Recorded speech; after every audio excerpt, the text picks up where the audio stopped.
Hello, and welcome to our lesson on asexual reproduction in plants.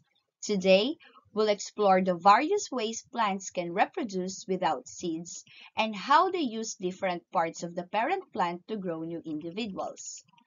Asexual reproduction as a process is where plants create new offspring using parts like stems, roots, or leaves, no seeds needed. These allow for quicker and more reliable reproduction, especially in stable environments. Look at this picture of a potato. What part of plant do you think it is? Yes, that is a root crop. So look at the small parts growing on it. What do you think they are? Asexual reproduction allows plants to grow new individuals from parts of the parent plant. This can involve shoots, roots, buds, or even leaves, producing genetically identical offspring. So potato can sprout new plants from its eyes or buds, demonstrating how new plants can arise from parts of the parent. Plants can be reproduced asexually using some parts of the mother plant. Some plants sends out long roots or shoots, and new plants grow from on the ends. Other plants can grow from roots, pods, and cuttings. Natural vegetative reproduction is when a portion of the plant separates naturally and grows into a new independent plant. These parts can be stems, roots, or leaves. For example, a leaf of a certain succulent, for example, cactus, when placed on soil, can sprout roots and become a new plant. This method is like nature's way of cloning. The first type of natural vegetative reproduction is runners. Runners are stems that grow horizontally above the ground. They have nodes, which are points where buds form and can develop into new plants. Strawberries are a classic example of using runners to propagate, as well as peppermints. A single strawberry plant can spread out and form a new whole patch, with each new plant rooted from a runner. The second one is sucker. Suckers are vertical shoots that emerge from buds at the base of a parent plant stem. These shoots can develop into independent plants. Banana plants use suckers to reproduce. New shoots grow from the base, creating clusters of banana plants that are genetically identical to the parent. Other examples are bamboo and pineapple. The third one are bulbs. Bulbs are underground stems with thick leaves that store nutrients. As they grow, they form new bulbs underground. Onions and garlic are common bulb plants.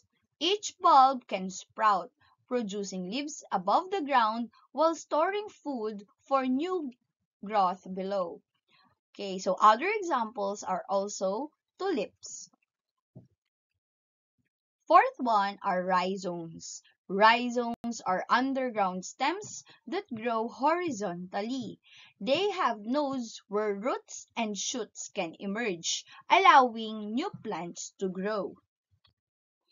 Ginger spreads through rhizomes, where cutting a piece of the root can lead to a new ginger plant growing from that fragment. Fifth are tubers. Tubers are swollen, modified roots or underground stems that store nutrients. Buds form on tubers, which can develop into new plants. Potatoes are well-known examples of tubers. Each eye on the potato is a bud that can sprout into a new potato plant when planted. And the last one are leaves. Some plants can reproduce from their leaves.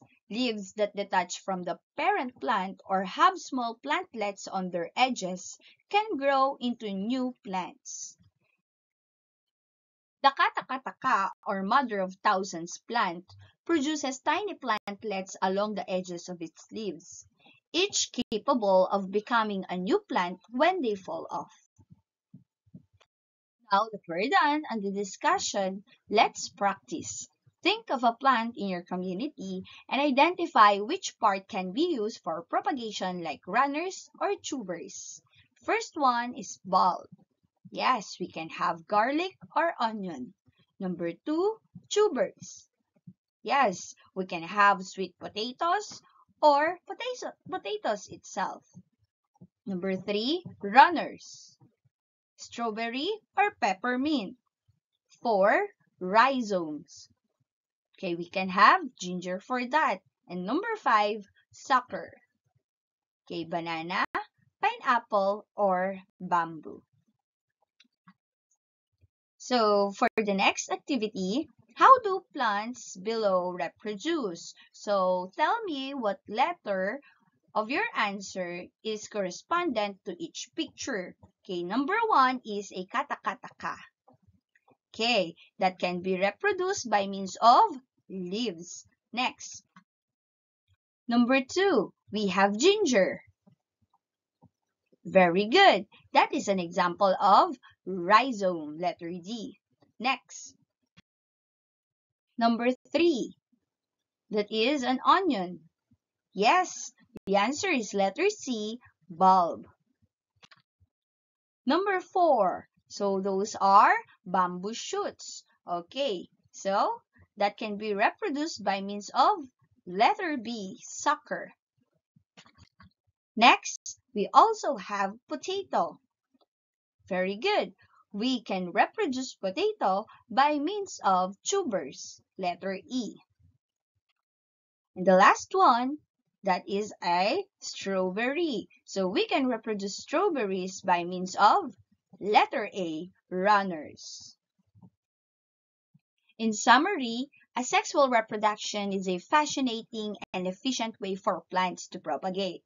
By using parts like stems, roots, and leaves, plants can rapidly grow and spread, ensuring survival and adaptation in their environment. It ensures rapid growth and can help plants quickly colonize an area. It's a reliable way to produce genetically identical offspring.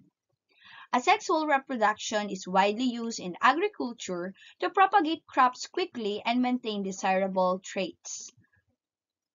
So humans have long used asexual reproduction to cultivate their gardens, farms, and forests. So as a whole, asexual reproduction can be a tool for conservation, helping to preserve rare or endangered plant species by creating genetically identical clones. So that's all for asexual reproduction in plants. Thank you and bye-bye.